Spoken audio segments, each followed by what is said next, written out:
Good morning students. Good morning. Okay, ఈ రోజు మనం చెప్పుకోబోతున్నటువంటి టాపిక్ వచ్చేసి ఏంటంటే చూడండి, హ్యూమన్ రిసోర్స్ మేనేజ్మెంట్ అనేటువంటి సబ్జెక్ట్. ఇప్పుడు ఏదైతే మనకి ఇప్పుడు మైనర్ గా మనం తీసుకున్నటువంటి సబ్జెక్టు హ్యూమన్ రిసోర్స్ మేనేజ్మెంట్ అంటే తెలుగులో చెప్పుకుంటే మానవ వనరుల నిర్వహణ. ఈ సబ్జెక్టు మనము ఈ మైనర్ అనేటువంటి ఈ సబ్జెక్ట్ మీద మనం తీసుకోబడింది. దీంట్లో ప్రధానంగా మనము అంటే ఈ త్రూఅవుట్ సబ్జెక్ట్ మనం డిస్కస్ చేసేది ఏంటంటే ఒక కంపెనీలో లేదా ఒక వ్యవస్థలో లేదా ఒక సంస్థలో ఉండేటువంటి మానవ వనరుల్ని అంటే అక్కడ వర్క్ చేసేటువంటి వ్యక్తులు ఎవరైతే ఉంటారో ఆ మానవ వనరుల్ని మనం నిర్వహించేటువంటి విధానము ఈ శాస్త్రాన్ని మనకి తెలియజేస్తుంది. అయితే దీనికోసం మనం తెలుసుకోవాలి అనుకుంటే ప్రధానంగా ఇక్కడ మనం ఒక 3 టాపిక్స్ అనేటువంటి సెలెక్ట్ చేసుకున్నాము. ఈ 3 టాపిక్స్ ఏవైతే ఒకసారి చూడండి. హ్యూమన్ రిసోర్స్ మేనేజ్మెంట్ యొక్క నేచర్, దీన్ని ఇంకోలా కూడా చెప్పొచ్చు features or characteristics of human resource management అని ఈ టాపిక్ తెలుసుకుంటాము. దాంతో పాటు హ్యూమన్ రిసోర్స్ మేనేజ్మెంట్ సంబంధించినటువంటి స్కోప్ అంటే ఈ శాస్త్రం అనేది ఎంతవరకు విస్తరించింది, దీని పరిధి ఏంటి అనేటువంటిది కూడా మనము తెలుసుకుంటాం ఈ స్కోప్ అనేటువంటి ఈ టాపిక్ లో. నెక్స్ట్ వన్ ఒకసారి అబ్జర్వ్ చేస్తే హ్యూమన్ రిసోర్స్ మేనేజ్మెంట్ యొక్క ఇంపార్టెన్స్ అంటే ఈ హ్యూమన్ రిసోర్స్ మేనేజ్మెంట్ అనేటువంటిది ప్రస్తుత వ్యవస్థలలో దీని యొక్క ప్రాధాన్యత లేదా దీని యొక్క ప్రాముఖ్యత ఎంతవరకు ఉందనేది ఈ ఇంపార్టెన్స్ అనేటువంటి ఈ టాపిక్ లో తెలుసుకుంటారు. దీంట్లో ఫస్ట్ మనం డిస్కస్ చేయాల్సింది హ్యూమన్ రిసోర్స్. గుర్తుంచుకోండి పిల్లలు, అంటే ఈ సబ్జెక్ట్ సంబంధించినటువంటి టైటిల్ జస్టిఫికేషన్ చెప్తాను, ఒకసారి అర్థం చేసుకోండి. హ్యూమన్ రిసోర్స్ అంటే మానవ వనరులు. సాధారణంగా ప్రతి వ్యవస్థలో వ్యవస్థ నడిపించేది, వ్యవస్థలో అనుసరించి చేసేది, నెక్స్ట్ ఒక ఉత్పాదక సంస్థ తీసుకుంటే ఉత్పత్తిలో పాల్గొనే కార్మికులు, ఒక ఆఫీస్ తీసుకుంటే ఆఫీస్ లో ఉండేటువంటి అడ్మినిస్ట్రేటివ్ స్టాఫ్, లేదా ఒక ప్రొడక్షన్ లేకపోతే ఇంకా రిమైనింగ్ ఇంకేమైనా ఫంక్షనింగ్ ఏవైతే ఉంటాయో అన్నింటిలో ఒక వ్యవస్థలో ఉండేటువంటి వ్యక్తులను మనము మానవ వనరులుగా ట్రీట్ చేస్తాం అంటే ఈ సబ్జెక్ట్ ప్రకారం. మరి దాన్ని మేనేజ్ చేయడమే, దాన్ని నిర్వహించడమే అంటే మనకి ఎంత వర్క్ ఉందో ఆ వర్క్ కి తగినటువంటి వ్యక్తులను మనము ఎంపిక చేసుకోవడము.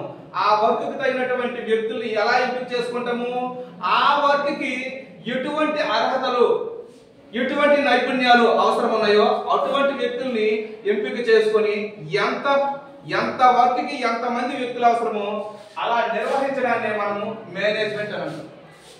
అంటే ఇక్కడ మీరు గమనించుకోవాలి, ఒక వ్యవస్థలో ఒక సంస్థలో అవసరమైనటువంటి మానవ వనరుల్ని మనము నిర్వహణ చేయడమే మానవ వనరుల నిర్వహణ చెప్తాము. అయితే ఇక్కడ ఒక విషయం గుర్తుంచుకోవాలి, ఈ హ్యూమన్ రిసోర్స్ మేనేజ్మెంట్ యొక్క మనము మొదటి టాపిక్ ఒకసారి అబ్జర్వ్ చేయండి పిల్లలు. మొదటి topic nature of human resource అంటాం. అంటే మానవ వనరుల యొక్క ఆ నిర్వహణ శాస్త్రం యొక్క స్వభావాన్ని మనం ఇప్పుడు డిస్కస్ చేస్తాం. నేచర్ అంటే స్వభావం పిల్లలు. దీంట్లో ఫస్ట్ వన్ అబ్జర్వ్ చేయండి, permissive in nature. Permissive in nature అంటే అర్థం ఏంటంటే సింపుల్ గుర్తుంచుకుంటారు, ఈ హ్యూమన్ రిసోర్స్ అనేటువంటి ఈ శాస్త్రం ఏదైతే ఉందో మానవ వనరుల శాస్త్రం ఏదైతే ఉందో ఈ శాస్త్రము అన్ని దశల్లో అంటే ఒక వ్యాపార సంస్థ లేదా ఒక వ్యవస్థలో అన్ని స్థాయిల్లో అంటే పై స్థాయి, క్రింది స్థాయి, మధ్య స్థాయి అన్ని స్థాయిల్లో కూడా ఇది వ్యాపించి ఉంటుంది. కాబట్టి దీని స్వభావము ఇక్కడే ఉంటుంది అనేటువంటి స్పెసిఫైడ్ గా మనం చెప్పలేము. అన్ని దశల్లో అన్ని స్థాయిల్లో దీని యొక్క స్వభావం ఉంటుంది అనేది దీని మొదటి నేచర్ గా మనం చెప్తాము. సెకండ్ వన్ పిల్లలు ఇక్కడ చూడండి, అబ్జర్వ్ చేయండి, ఇంటిగ్రేటింగ్. ఓకే పిల్లలు, ఇంటిగ్రేటింగ్ మెకానిజం.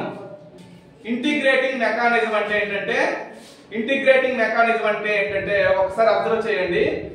సాధారణంగా ఒక వ్యవస్థలో వివిధ రకాలైనటువంటి యాక్టివిటీస్ ఉంటాయి. ఒక వ్యవస్థలో వివిధ రకాలైనటువంటి యాక్టివిటీస్ ఉంటాయి. ఏంటి సాధారణంగా మనం చెప్పుకోవాలనుకుంటే చూడండి పిల్లలు ఒకసారి చూడండి, మనకి హ్యూమన్ రిసోర్స్ అనేటువంటిది మెయిన్ గా అందరి ఆలోచన విధానం ఎలా ఉంటుందంటే వస్తువులు తయారు చేసేటప్పుడు ప్రొడక్షన్ కంపెనీలో ఉత్పత్తి ప్రక్రియలో పాల్గొనేటువంటి వ్యక్తులు మాత్రమే హ్యూమన్ రిసోర్స్ అనుకుంటాం.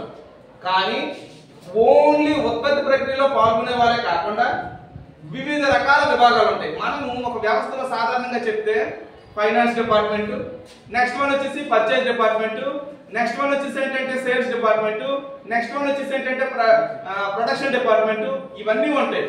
ఇన్ని దశలు మీరు ఒక్కసారి అబ్జర్వ్ చేస్తే ఈ అన్ని దశల్ని కూడా కోఆర్డినేటింగ్ అంటే వాటన్నిటిని కూడా సమన్వయం చేసి కలుపుకుంటూ ఒక వ్యవస్థ అనేటువంటిది నడిపించడానికి ఈ హ్యూమన్ రిసోర్స్ అనేటువంటిది ఉంటుంది. కాబట్టి ఇంటిగ్రేటింగ్ అంటే సమన్వయం, ఇంటిగ్రేటింగ్ అంటే సమగ్రత ఒరిజినల్ పదము, కానీ అన్ని స్థాయిల్లో ఉండేటువంటి అన్ని విభాగాలను కూడా కలుపుకుంటూ వెళ్తుంది. కాబట్టి ఇంటిగ్రేటింగ్ మెకానిజం అనేది డెవలప్ చేస్తుంది, దీంట్లో ఉంటుంది అనేది ఇది రెండో పాయింట్.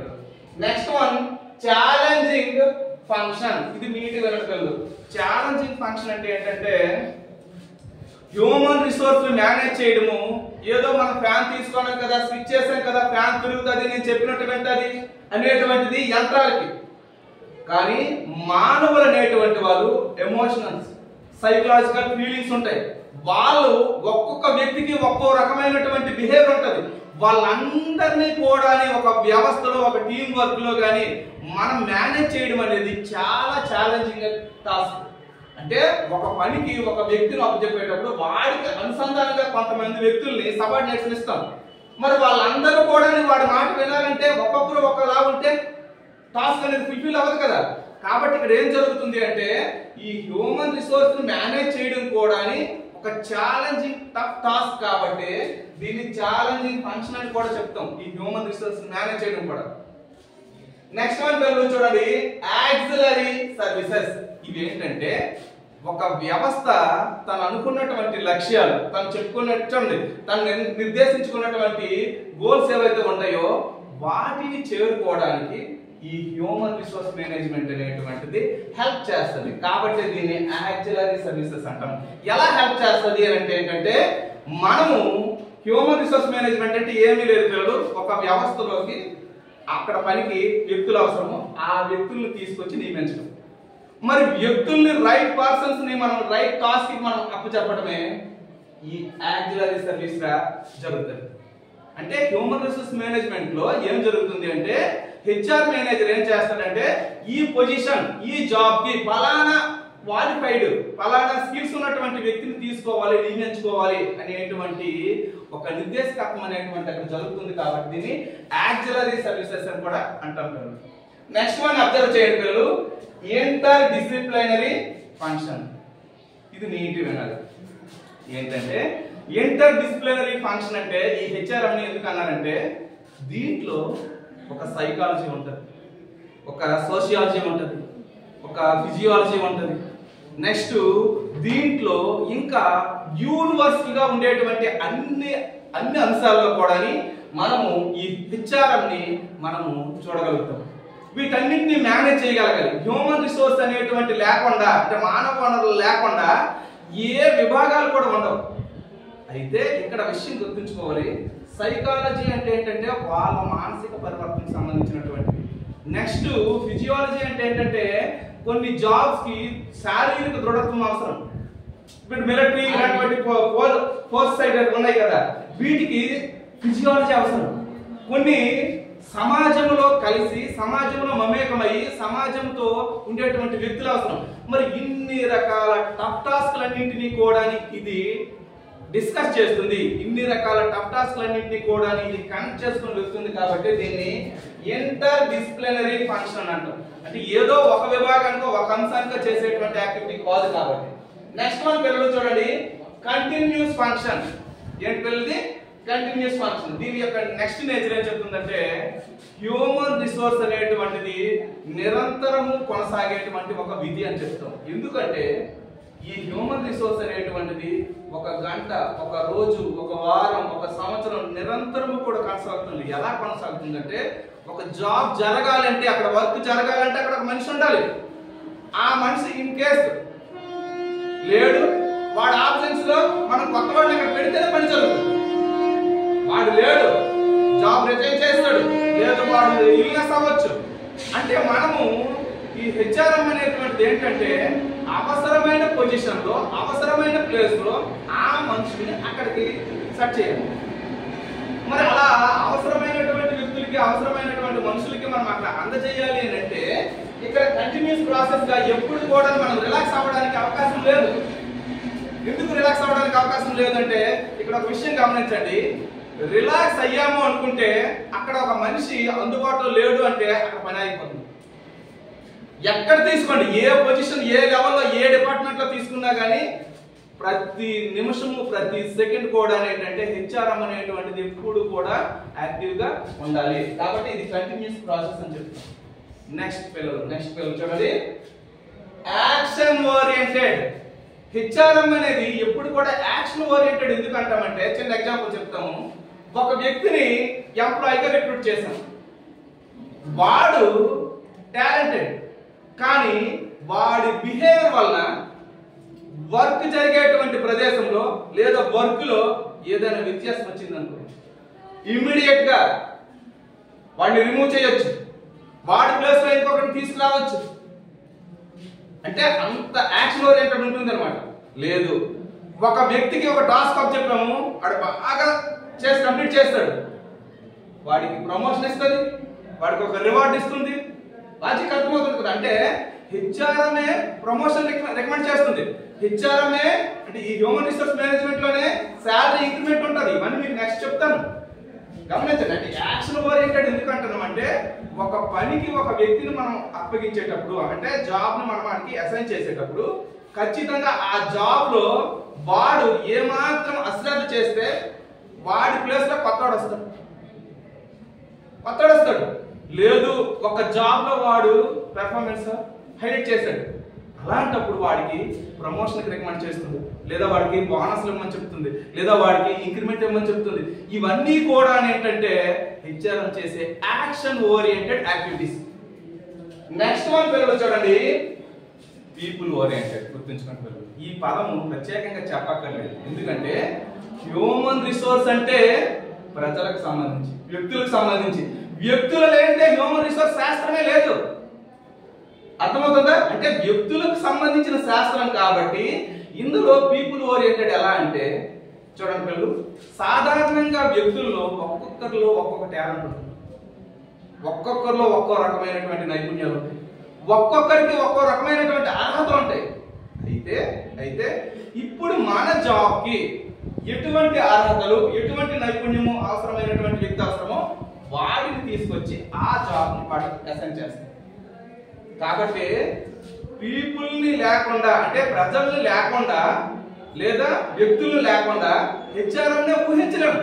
కాబట్టి దీన్ని పీపుల్ ఓరియంటెడ్ లేదా పీపుల్ సెంట్రిక్ దీన్ని ఒక శాస్త్రంగా చెప్పొచ్చు.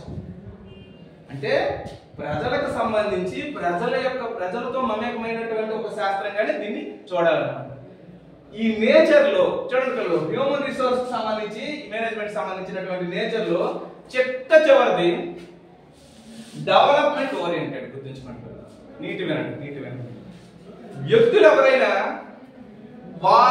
చూడండి ఒక వ్యవస్థలోకి వచ్చిన తర్వాత వాళ్ళ అభివృద్ధిని కోరుకుంటారు. అంటే అభివృద్ధి ఏ రకంగా కోరుకోవచ్చు. ఒకటి శాలరీ ఇంక్రిమెంట్ రూపంలో కోరుకోవచ్చు, ప్రమోషన్ రూపంలో కోరుకోవచ్చు, రివార్డ్స్ రూపంలో కోరుకోవచ్చు. మరి ఆ అభివృద్ధికి సంబంధించి హెచ్ఆర్ఎం ఎలా చేస్తుంది? సింపుల్ గుర్తుంచుకుంటే పిల్లలు ఒక విషయం కూడా వినండి. ఒక నార్మల్ గా ఒక వ్యక్తి అంటే వాడి దగ్గర అర్హత ఉన్నదని చెప్పేసి మనం తీసుకొచ్చాము, మన సంస్థలో యాక్టివిటీస్ వాడికి తెలియదు, వాడికి ట్రైనింగ్ ఇస్తాము. అంటే అప్పటి వరకు వాడి దగ్గర లేనటువంటి కొత్త విషయాన్ని మనం ట్రైనింగ్ రూపంలో చెప్తాం వాడు ఇప్పుడు ఆ ట్రైనింగ్ తీసుకుని స్కిల్డ్ పర్సన్ అవుతాడు. ఆ ట్రైనింగ్ లో రాణించి జాబ్ లోకి వెళ్తాడు. జాబ్ లోకి వెళ్ళిన తర్వాత ఆ జాబ్ లో వాడు సక్సెస్ఫుల్ గా కంప్లీట్ చేసుకుంటూ వస్తుంటే వాడిని ప్రమోట్ చేస్తాం నెక్స్ట్ పొజిషన్స్ కి, నెక్స్ట్ గ్రేడ్ కి. అలా ప్రమోట్ చేయడం వల్ల వ్యక్తులలో వాళ్ళ యొక్క అభివృద్ధి అనేటువంటి డెవలప్మెంట్ అనేటువంటిది జరుగుతుంది. కాబట్టి వ్యక్తుల అభివృద్ధికి కూడా ఈ హెచ్ఆర్ఎంఏ కారకము అనేది దీని యొక్క అర్థం అన్నమాట. ఓకే పిల్లలు, ఇంతటితో మనము హ్యూమన్ రిసోర్స్ మేనేజ్మెంట్ కి సంబంధించినటువంటి నేచర్ ని మనము డిస్కస్ చేసాం పిల్లలు. ఓకే, దీని తదుపరి మనం డిస్కస్ చేయబోయేటువంటి అంశం ఏంటంటే హ్యూమన్ రిసోర్స్ మేనేజ్మెంట్ కి సంబంధించినటువంటి స్కోప్. ఇది నీట్గా వింటే ఆల్మోస్ట్ ఈ సబ్జెక్ట్ ఏమిటనేది తెలుసుకుంటుంది. ఎందుకంటే హ్యూమన్ రిసోర్స్ మేనేజ్మెంట్ దాని యొక్క పరిధి ఎంత విస్తృతంగా ఉంది, ఏ ఏ విభాగాల్లో ఎక్కడెక్కడ దీన్ని మనం చూడొచ్చు, ఏ విధంగా ఉంటుంది, ఇవన్నీ కూడా ఈ స్కోప్ లో మనం డిస్కస్ చేసేవచ్చు. ఒక్కసారి అబ్జర్వ్ చేయండి పిల్లలు. హ్యూమన్ రిసోర్స్ మేనేజ్మెంట్ స్కోప్ మనం డిస్కస్ చేస్తున్నాము. దీంట్లో first one human resource planning. ఇది నీటి వినంటారు. హ్యూమన్ రిసోర్స్ ప్లానింగ్ అంటే ఏంటంటే మనకి చిన్న ఎగ్జాంపుల్ పిల్లలు నీటి వినండి. మనకి ఒక పని చేయమని చెప్పారు. ఈ పనికి ఎంతమంది వ్యక్తులు అవసరం, అందులో స్కిల్డ్ పర్సన్స్ ఎంతమంది అవసరము, సెమీ స్కిల్డ్ ఎంతమంది అవసరము, అన్స్కిల్డ్ ఎంతమంది అవసరం, నెక్స్ట్ స్త్రీలు ఎంతమంది అవసరము, పురుషులు ఎంతమంది అవసరం, అంటే ఒక్కొక్క జాబ్ రిక్వైర్మెంట్ బట్టి ఉంటుంది. అలా ఎంతమంది ఆ జాబ్ కి అవసరమో ఆ ప్లాన్ చేసుకోవడం అనేది మొదటి. అదే హెచ్ఆర్ ప్లానింగ్ అంటాం. HR planning. ఓకేనా? చిన్న ఎగ్జాంపుల్ ఏమి లేదు, ఎక్కడి వరకు వెళ్ళాల్సిన అవసరం లేదు. చిన్న ఎగ్జాంపుల్ చెప్తాను. ఒక కాలేజ్ పెట్టాలి, ఓన్లీ జూనియర్ కాలేజ్ పెట్టాలి. జూనియర్ కాలేజ్ పెట్టాలంటే ఫస్ట్ మనం డిసైడ్ చేసుకోవాల్సినటువంటిది ఎన్ని గ్రూపులు పెడతాం. ఓకే, ఒక 3 గ్రూపులు పెట్టాము లేదా 2 గ్రూపులు పెట్టాము అనుకోండి, అది ఎంపీసీ బైపీసీ పెట్టాము అనుకోండి. మరి ఎంపీసీలో ఎన్ని సబ్జెక్టులు చెప్పడానికి వ్యక్తులు అవసరము, బైపీసీలో ఎన్ని సబ్జెక్టులు చెప్పడానికి వ్యక్తులు అవసరము రాసుకుంటాం. ఇవన్నీ ప్లాన్ చేసుకుంటాం. ఒక్కొక్క సబ్జెక్ట్ కి ఒక్కొక్క వ్యక్తి అవసరమని మనం డిసైడ్ చేసుకుంటాం. అలా డిజైన్ చేసుకోవడము, దానికి సంబంధించి ముందుగానే మనం ప్లాన్ వేసుకోవడాన్ని హెచ్ఆర్ ప్లానింగ్ అంటాం. దీని నెక్స్ట్ మనం చేయాల్సింది job analysis and design. Okay, ఎంతమంది అవసరమో మనం ప్లాన్ వేసుకున్నాము. నెక్స్ట్ స్టెప్ మనం ఏం చేస్తామంటే ఈ ఒక్కొక్క జాబ్ ఒక్కొక్క, సపోజ్ చిన్న ఎగ్జాంపుల్ ఈ మనం కాలేజ్ ఎగ్జాంపుల్ ఇస్తున్నాం. ఎంపీసీ సెక్షన్ కావాలి. ఎంపీసీ సెక్షన్ కావాలి అని అనుకుంటే మ్యాథ్స్ కి సంబంధించి మ్యాథ్స్ బోధించేటువంటి వ్యక్తులు అవసరం. కాబట్టి మ్యాథ్స్ లెక్చరర్ గా ఎవరైనా రావాలి అంటే వాడికి అర్హతలు ఇది ఉండాలి అని చెప్పేసి మనం స్పెసిఫై చేస్తాం. దాన్నే జాబ్ అనాలిసిస్ అండ్ డిజైన్ అంటారు. మ్యాథ్స్ చెప్పడానికి ఇటువంటి అర్హతలు, ఇటువంటి నైపుణ్యంతో ఉన్న వ్యక్తులు కావాలి. ఫిజిక్స్ చెప్పడానికి ఇటువంటి అర్హతలు ఉన్నటువంటి వ్యక్తి కావాలి. కెమిస్ట్రీ చెప్పడానికి ఇటువంటి వ్యక్తులు అర్హతలు ఉన్నటువంటి వ్యక్తులు కావాలి. ఇలా చెప్పుకుంటాం. అంటే ఇవన్నీ ఎందుకు మాట చెప్తున్నానంటే మనం ప్లాన్ వేసుకునేది ఫస్ట్ వ్యక్తులకే. మరి ఒక్కొక్క వ్యక్తికి ఏ ఏ జాబ్ అప్పగిస్తాము, ఆ జాబ్ కి ఎటువంటి అర్హతలు ఉండాలి, అవన్నీ మనము డిజైన్ చేస్తాం. డిజైన్ చేసుకోవడమే జాబ్ అనాలిసిస్. అంటే ఆ జాబ్ ఏంటి, దానికి ఎలాంటి వ్యక్తి అవసరం అనేది డిజైన్ చేస్తాం కదా. నెక్స్ట్ స్టెప్ లో ఏముంటుంది చూడండి, ఒకసారి అర్థం చేయండి. Recruitment and selection. ఈ రిక్రూట్మెంట్ ప్రాసెస్ చెప్తాను చూడండి. రిక్రూట్మెంట్ ప్రాసెస్ లో ఏమవుతుందంటే ఈ జాబ్ అనాలిసిస్ అండ్ డిజైన్ లో ఫిక్స్ చేసుకున్నాం. మ్యాథ్స్ చెప్పడానికి ఎంఎస్సి మ్యాథ్స్ చదివి ఉండాలి, మినిమం 2 సంవత్సరాల ఎక్స్పీరియన్స్ ఉండాలి అని మనం అనుకున్నాం. అలా అనుకునేటప్పుడు ఈ రిక్రూట్మెంట్ ప్రాసెస్ లో ఏముంటదంటే వాంటెడ్ మ్యాథ్స్ లెక్చరర్ అని చెప్తూ అతనికి క్వాలిఫికేషన్ వచ్చినప్పటికీ ఎంఎస్సి మ్యాథ్స్, ఎక్స్పీరియన్స్ వచ్చినప్పటికీ 2 ఇయర్స్ పెట్టాం. ఇవన్నీ ఎలా తెలుస్తాయి, ఎవరు దీన్ని సంప్రదిస్తారంటే రిక్రూట్మెంట్ లో ఫస్ట్ స్టేజ్ మన తాలూకు జాబ్ రిక్వైర్మెంట్ ని పేపర్ ప్రకటనల ద్వారా గానీ ఇంకా వేరే ద్వారా గానీ ప్రజలకి చేరువ చేస్తాం. మా కాలేజీకి పలానా వ్యక్తి అవసరము, పలానా అర్హతతో ఉన్న వ్యక్తి అవసరము, పలానా జాబ్ కి పలానా వ్యక్తులు అవసరం అని చెప్పేసి పేపర్ ప్రకటన ఇస్తాం, అడ్వర్టైజ్మెంట్ ఇస్తాం.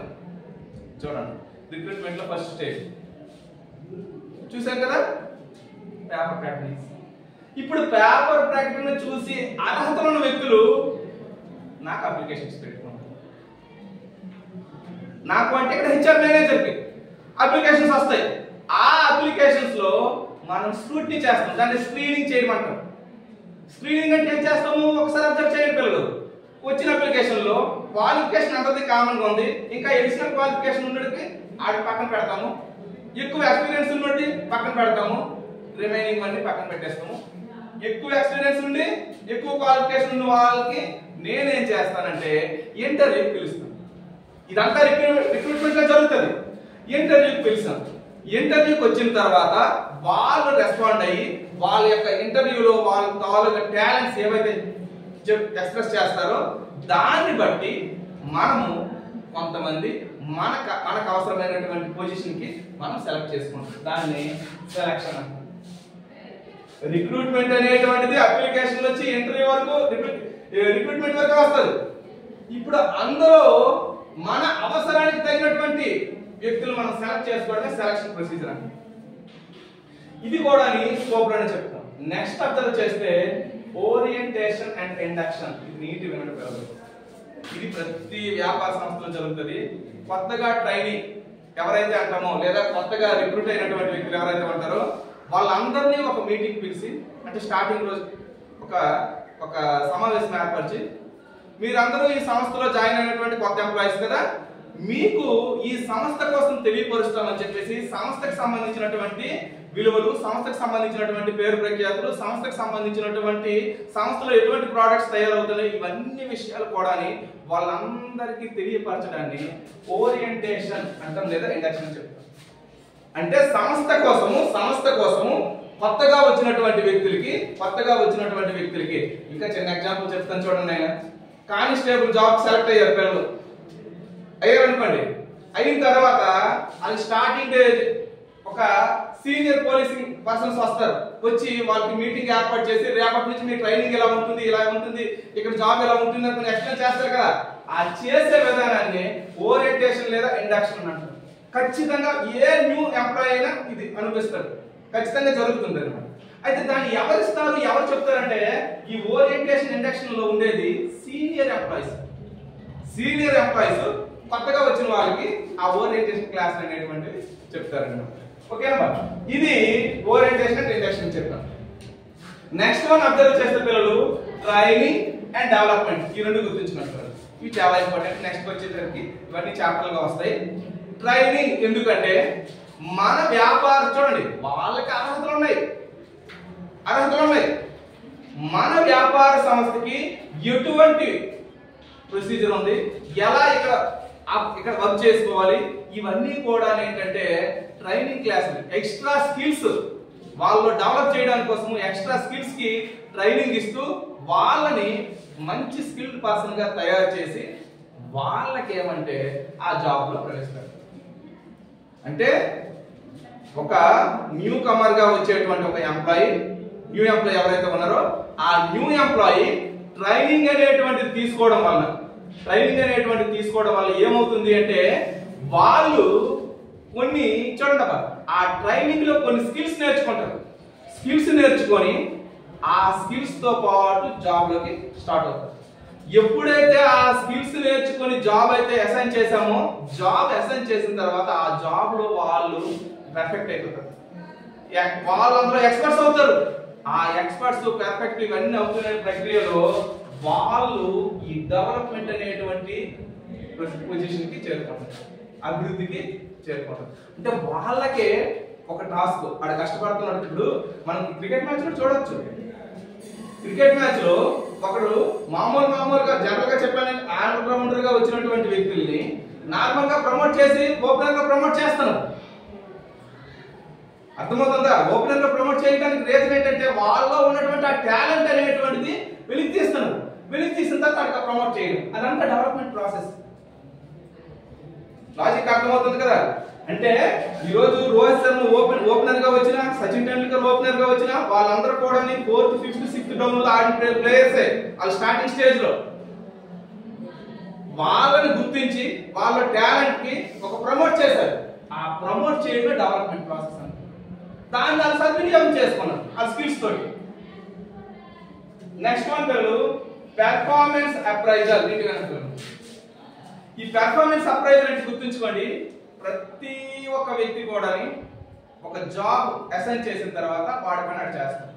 ఇప్పుడు హెచ్ఆర్ మేనేజర్ ఏం చేస్తారంటే వాళ్ళ జాబ్ లో ఎంత వరకు చేయగలుగుతున్నారు, ఎంత వాళ్ళు పర్ఫెక్ట్ అయ్యారు, వాళ్ళ జాబ్ వల్ల మన వ్యాపార సంస్థకి లేదా మన సంస్థకి ఎంత ఉపయోగయుక్తంగా ఉంది, వాళ్ళ యొక్క పనితీరు ఏంటి అనేది మదింపు చేయడం. అప్రైజల్ అంటే ఏంటంటే మెజర్ చేస్తారు వాడి యొక్క పనితీరుని, వాడు చేసేటువంటి వాడి జాబ్ ఏదైతే మనం మెజర్ చేసామో ఆ జాబ్ లో వాడు ఎంత సఫలీకృతం అయ్యాడు అనేటువంటిది మెజర్ చేయడాన్ని పెర్ఫార్మెన్స్ అప్రైజల్ అని అంటారు. ఓకేనా? ఇది ఎందుకు చేయాలి అని అంటే ఏంటంటే చూడండి పిల్లలు, పెర్ఫార్మెన్స్ అప్రైజల్ చేయడం వల్లనే వాడి టాలెంట్ బయటకు వచ్చి వాడు ఏంటంటే వాడికి ప్రమోట్ చేయడము, వాడికి ఇంకో రకంగా హెల్ప్ చేయడము, ఇవన్నీ కూడా జరుగుతాయి. అంటే ఎలా జరుగుతాయి? పెర్ఫార్మెన్స్ అప్రైజల్ అనేటువంటిది వాడి టాలెంట్స్ తెలుస్తుంది. వీడు డల్గొన్నాడు, వీడికి మళ్ళీ ట్రైనింగ్ సెంటర్ పంపించాలి, వీడు బాగా వర్క్ చేస్తున్నాడు, వీడికి ఒక టాస్క్ ఇవ్వాలి, వీడికి ఎంకరేజ్ చేయాలి, ఇవన్నీ కూడా ఏంటంటే పెర్ఫార్మెన్స్ అప్రైజల్ మీద డిపెండ్ అయి ఉంటాయి. నెక్స్ట్ వన్ అబ్జర్వ్ చేయండి, కాంపెన్సేషన్ ప్లాన్స్ అండ్ రెమ్యూనరేషన్. గుర్తుంచుకోండి, కాంపెన్సేషన్ ప్లాన్ అండ్ రెమ్యూనరేషన్ అంటే ఏంటంటే సాధారణంగా వ్యాపార సంస్థలు చూడండి, సాధారణంగా వ్యాపార సంస్థలు వ్యక్తులను నియమించుకునేటప్పుడు ఆ వ్యక్తులకి ఒక స్ట్రీమ్ ఉంటుంది. స్టార్టింగ్ లో మీకు ఎంత శాలరీ, 5 years అయిన తర్వాత ఎంత శాలరీ ఉంటుంది, మీకు ఈ ప్రమోషన్ వస్తే ఎంత శాలరీ వెళ్తారు, అలా వాళ్ళ యొక్క పొజిషన్స్, వాళ్ళకి సంబంధించినటువంటి ఫైనాన్షియల్ సంబంధించినటువంటి యాక్టివిటీస్ అన్ని కూడా ఏంటంటే మనము కాంపెన్సేషన్ ప్లాన్స్ అంటే బోనస్ ఇవ్వడం కానీ ఇంక్రిమెంట్స్ ఇవ్వడం కానీ ఇవన్నీ దీంట్లోకి వచ్చేస్తాయి. కాంపెన్సేషన్ ప్లాన్స్ అండ్ రెమ్యూనరేషన్ లోకి వస్తాయి. అంటే ఇవన్నింటినీ కూడా డిస్కస్ ఎవరు చేస్తారు? హెచ్ఆర్ఎంఏ చేస్తుంది అన్నమాట. Next one motivation. చూడండి పిల్లలు, మోటివేషన్ ఒక వ్యవస్థలో ఉండేటువంటి వ్యక్తులను మోటివేట్ చేయాలి, అంటే పని జరిగేటట్టు వాళ్ళని ఎంకరేజ్ చేయాలి. అలా ఎంకరేజ్ చేయడానికి వాళ్ళకి ఏదో ఆశ చూపించవచ్చు. ఈ సంవత్సరము మీరందరూ మీ టాస్క్ ఇది, మీ టార్గెట్ ఇది, మీరందరూ కూడా దీన్ని అచీవ్ అయ్యారంటే మీకు ఈ ప్రమోషన్ ఇస్తాం, లేదా మీకు ఈ బోనస్ వస్తాయి, మీకు ఈ ఇంక్రిమెంట్స్ పెరుగుతాయి. ఇవన్నీ కూడా ఏంటంటే మోటివేషన్ అనేటువంటి దీంట్లో ఉంటుంది. నెక్స్ట్ హెచ్ఆర్ ఏం చేస్తుందంటే ఎంప్లాయీస్ కి జాబ్ ఇచ్చి స్విచ్ పెట్టిదబ్బా వాళ్ళ హెల్త్, వాళ్ళ సేఫ్టీ. చూడండి, వాళ్ళ యొక్క హెల్త్, వాళ్ళ యొక్క సేఫ్టీ, ఈ రెండింటిని కూడా అబ్జర్వ్ చేస్తుంది. ఎందుకు అంటే ఏంటంటే ఒక ఎంప్లాయీని మనము పరిరక్షించుకోవడం అనేటువంటిది, రక్షణ కల్పించుకోవడం అనేటువంటిది చాలా అవసరం. ఎందుకంటే వాడి మీద మనం కొంత డబ్బులు పెట్టి ఉంటాం, ట్రైనింగ్ లో కొన్ని చాలా ఎక్కువ డబ్బులు పే చేస్తారు. ఇక్కడ మీకు చెప్పలేదు కానీ ట్రైనింగ్ లో ఒక ఎంప్లాయీ కింద ఒక వ్యాపార సంస్థ కొంత డబ్బులు వెచ్చిస్తుంది. మరి ఆ డబ్బులు వెచ్చించేటప్పుడు వాళ్ళ కోసము, వాళ్ళ హెల్త్ కోసము, వాళ్ళ సేఫ్టీ కోసము ఆ ప్లాన్ తీసుకుంటారు, అలా కేర్ తీసుకుంటారు. దానివల్ల ఏంటంటే ఆ సంస్థ పట్ల వాళ్ళు ఎక్కువగా విధేయుడై ఉండాలని ఉద్దేశించారు. నెక్స్ట్ వాళ్ళ యొక్క వెల్ఫేర్ కూడా కోరుకుంటారు. ఇవన్నీ కూడా ఏంటంటే హెచ్ఆర్ఎం సంబంధించినటువంటి స్కోప్ సంబంధించి. లాస్ట్ వన్ ఒకసారి అబ్జర్వ్ చేయండి పిల్లలు, దీంట్లో ఒకసారి ఇండస్ట్రియల్ రిలేషన్స్ గుర్తుంచుకోండి. హెచ్ఆర్ఎం ఏం చేస్తుందంటే ఒక ఎంప్లాయీ జాబ్ లో జాయిన్ అయిన వెంటనే వాళ్ళు అదే ఇండస్ట్రీలో పనిచేసేటువంటి వర్కర్లతో మీటింగ్ ఏర్పాటు చేయడము, ఇదే ఇండస్ట్రీలో ఉండేటువంటి ఏం లేదు. చిన్న ఎగ్జాంపుల్, గవర్నమెంట్ టీచర్ ఒక జాబ్ వచ్చింది అనుకోండి. జాబ్ వచ్చిన వెంటనే అందులో ఉన్నటువంటి ఒక టీచరు, మనకు ఉన్నటువంటి యూనియన్స్ ఉన్నాయి, టీచర్ యూనియన్స్ ఉన్నాయి, ఆ టీచర్ యూనియన్స్ లో ఏదో ఒక దాంట్లో మెంబర్ అవుతారు. దానివల్ల ఏమవుతుంది, ఆ ఇండస్ట్రీలో వాళ్ళకి రిలేషన్స్ అనేటువంటి బలపడతాయి. అవి ఎందుకు అంటే వీళ్ళ జాబ్ కి ఏదైనా ప్రమాదం వస్తే ఆ యూనియన్స్ అన్ని కూడా ఏంటంటే వీళ్ళతో పాటు పోరాటానికి, అంటే యూనియన్ కి ఎంప్లాయీకి ఒక మంచి రిలేషన్స్ ఏర్పడడానికి ఈ హెచ్ఆర్ఎం అనేటువంటిది ఉపయోగపడుతుంది. ఇవి కూడా మనం ఇప్పటి వరకు చెప్పేవి scope of human resource management అంటాం. Scope of human resource management అని చెప్తాం పిల్లలు. నెక్స్ట్ మనం చెప్పబోయేది అబ్జర్వ్ చేయండి పిల్లలు, importance of human resource management. ఏంటి పిల్లలు? Importance of human resource management. దీని గురించి ఒకసారి మనం డిస్కస్ చేస్తే అబ్జర్వ్ చేయండి. దీంట్లో ఫస్ట్ వన్ ఆబ్జెక్టివ్స్. ప్రతి వ్యాపార సంస్థకి కూడా కొన్ని ప్రీ డిటర్మైన్డ్ ఆబ్జెక్టివ్స్ అనేటువంటి ఉంటాయి. అంటే ముందుగానే నిర్దేశించుకున్నటువంటి కొన్ని లక్ష్యాలు ఉంటాయి. ఆ లక్ష్యాలు చేరుకోవడానికి వాళ్ళు కొంతమంది హ్యూమన్ రిసోర్స్ ని రిక్రూట్ చేసుకుంటారు. మరి హ్యూమన్ రిసోర్స్ అనేటువంటి వాళ్ళ టాలెంట్ ని బట్టి, వాళ్ళ స్కిల్స్ ని బట్టి, మనం ఎంపిక చేసుకునే విధానాన్ని బట్టి మన లక్ష్యాలు చేరుకోగలమా, చేరుకోలేమా? లాజిక్ అర్థమవుతుందా? అంటే ఈ ఆబ్జెక్టివ్స్ ని చేరుకోవాలంటే ఖచ్చితంగా దానికి తగినటువంటి వ్యక్తుల్ని రిక్రూట్ చేసుకోగలగాలి. కాబట్టి మన సంస్థ లక్ష్యాన్ని చేరుకోవడానికి ఈ హ్యూమన్ రిసోర్స్ అనేటువంటిది ఎంతగానో హెల్ప్ అవుతుంది. ఇది మొదటి ఇంపార్టెన్స్. నెక్స్ట్ మనం అబ్జర్వ్ చేస్తే ఫెసిలిటేట్స్ ప్రొఫెషనల్ గ్రోత్.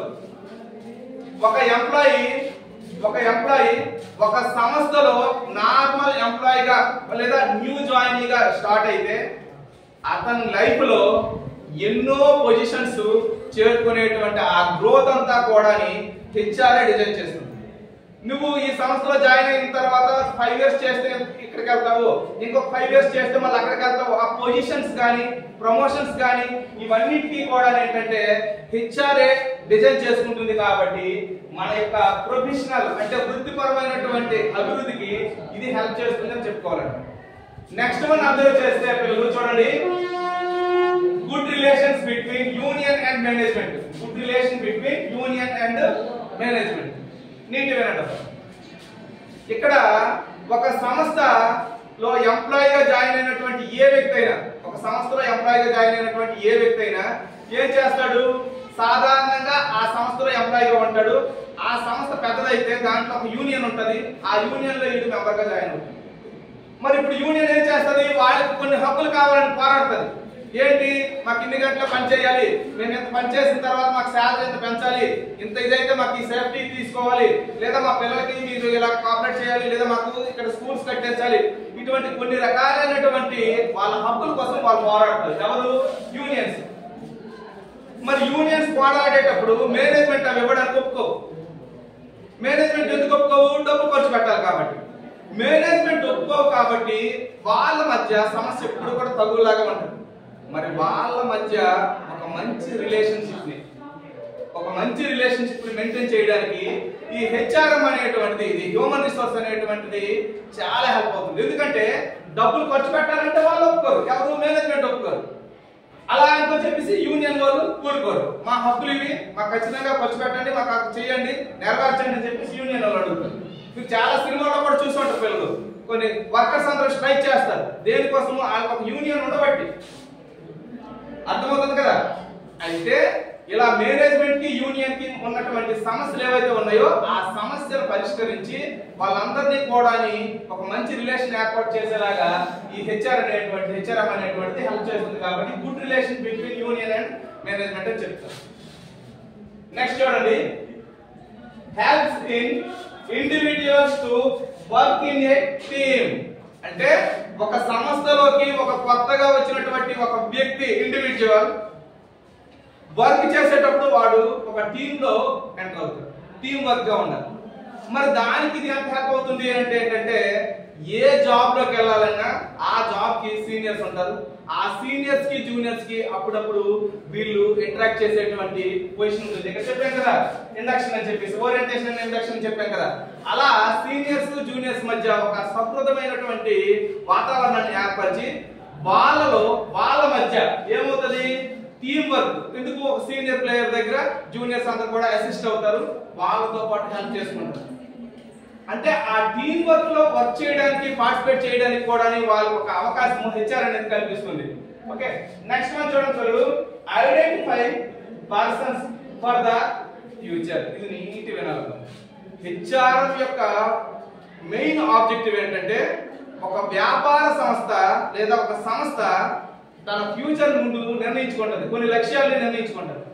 ఆ లక్ష్యాలకు చేరుకోవాలంటే నా దగ్గర ఎలాంటి వ్యక్తులు ఉండాలి, ఎలాంటి ఎంప్లాయీస్ నేను రిక్రూట్ చేసుకోవాలి, సరైన వాళ్ళని రిక్రూట్ చేసుకుంటే నేను ఆ లక్ష్యాలు చేరుకోగలను. ఎందుకు? వీళ్ళందరూ ఎక్స్పర్ట్స్ అయితేనే కదా నేను అక్కడ వరకు తీసుకెళ్ళగలను. కాబట్టి హెచ్ఆర్ఎం అనేది ఏం చేస్తుందంటే వ్యాపార సంస్థ యొక్క ఫ్యూచర్ ఏదైతే ఉంటుందో దానికి తగినటువంటిది. నెక్స్ట్, కొంతమంది వ్యక్తులు ఫ్యూచర్ లో నేను ఈ పొజిషన్కి వెళ్ళాలనుకుంటారు. ఆ పొజిషన్స్ డిసైడ్ చేసేది కూడా హెచ్ఆర్ఎం. ఎందుకు? వాళ్ళ యొక్క పొజిషన్స్ బట్టి మనం జాయిన్ అయ్యామంటే ఇక్కడ నుంచి 2 సంవత్సరాలకి ఈ పొజిషన్కి వెళ్తాం, అక్కడ నుంచి ఒక 3 సంవత్సరాలకి ఈ పొజిషన్కి వెళ్తాం, అక్కడ నుంచి 4 సంవత్సరాలకి ఈ పొజిషన్కి వెళ్తాం. అంటే ప్రమోషన్స్. చిన్న ఎగ్జాంపుల్ ఏం లేదు, ఒక నార్మల్ గా secondary grade teacher high school teacher అవ్వచ్చు, ఆ high school teacher junior college lecturer అవ్వచ్చు. లాజిక్ అర్థమవుతుంది కదంటే క్వాలిఫికేషన్స్ ఇంప్రూవ్ చేసుకుని బట్టి, స్కిల్స్ ఇంప్రూవ్ చేసుకుని బట్టి ఇక్కడ మన ఏజ్ ప్రకారం చెప్పుకుంటే అంటే ఆ గ్రోత్ అనేది ముందుగానే డిజైన్ చేస్తుంటారు. దానివల్ల పర్సన్ ఇండివిజువల్ గా పెరగడానికి అవకాశం ఉంటుంది, వ్యాపార సంస్థ ఫ్యూచర్ కూడా బాగుంటుంది అనేది ఈ పాయింట్ చెప్తుంది. నెక్స్ట్ వన్ అబ్జర్వ్ చేయండి, allocating the job to the right persons. ఇది చాలా ఇంపార్టెంట్. హెచ్ఆర్ఎం చూసేది చేసేది ఇదే. ఏదైతే జాబ్ ఉందో ఆ జాబ్ కి ఒక పర్సన్స్ ని అలొకేట్ చేస్తుంది. నీకు ఈ జాబ్ ఇస్తుంది, నీకు జాబ్ చేయాలి. మరి ఆ జాబ్ ని అసైన్ చేసే ముందే ఆ పర్సన్ రైట్ పర్సన్ కాదు ఎలా తెలుస్తుంది? టెస్ట్లు, ఇంటర్వ్యూలు, స్కిల్ టెస్ట్లు ఇవన్నీ పెట్టి రైట్ పర్సన్ ని మాత్రమే తీసుకుంటుంది. తీసుకుని ఆ రైట్ పర్సనే వాడికి ఆ జాబ్ ని అప్పగిస్తుంది. అందుకే అలొకేటింగ్ ద జాబ్ అన్నాను. ఎవరికి? రైట్ పర్సన్ ఎవరైతే ఉన్నారో ఆ రైట్ పర్సన్ కి ఆ జాబ్ ని అలొకేట్ చేస్తారు, అంటే వాళ్ళకి కేటాయించిస్తారు. కేటాయించడం వల్ల ఏమవుతుంది?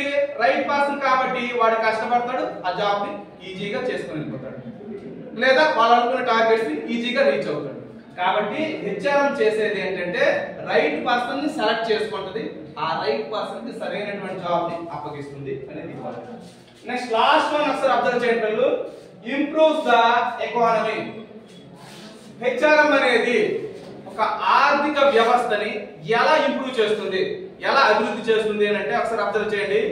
దేశంలో నైపుణ్యంతో కూడినటువంటి వ్యక్తులు ఎవరైతే ఉంటారో వాళ్ళ నైపుణ్యాన్ని ప్రదర్శించి లేదా వాళ్ళ నైపుణ్యంతో దేశ ఆర్థిక వ్యవస్థని పెంపొందిస్తారు. ఎలా పెంపొందిస్తారంటే టాలెంట్ అనేటువంటిది లేదా స్కిల్స్ అనేటువంటివి ఎక్కడో పని చేసుకుంటారు, ఆ పని వల్ల ప్రొడక్షన్ అవుతుంది, ప్రొడక్షన్ అవ్వడం వల్ల దేశ అభివృద్ధికి ఇవి హెల్ప్ అవుతుంది. కాబట్టి నైపుణ్య అభివృద్ధి అనేటువంటిది, నైపుణ్యాలు కలగజేయడం అనేటువంటిది ఈ హ్యూమన్ రిసోర్స్ ట్రైనింగ్ అనేటువంటి పదం ఉంది కదా, ఇలా ట్రైనింగ్ ఇవ్వడం ద్వారా ఇది ఇందాక మనం చూసాం. ఇక్కడ మనకి స్పోకెన్ ఇంగ్లీష్ ఒక సార్ ఇచ్చారు, ఆ సార్ ఏం చేస్తారు?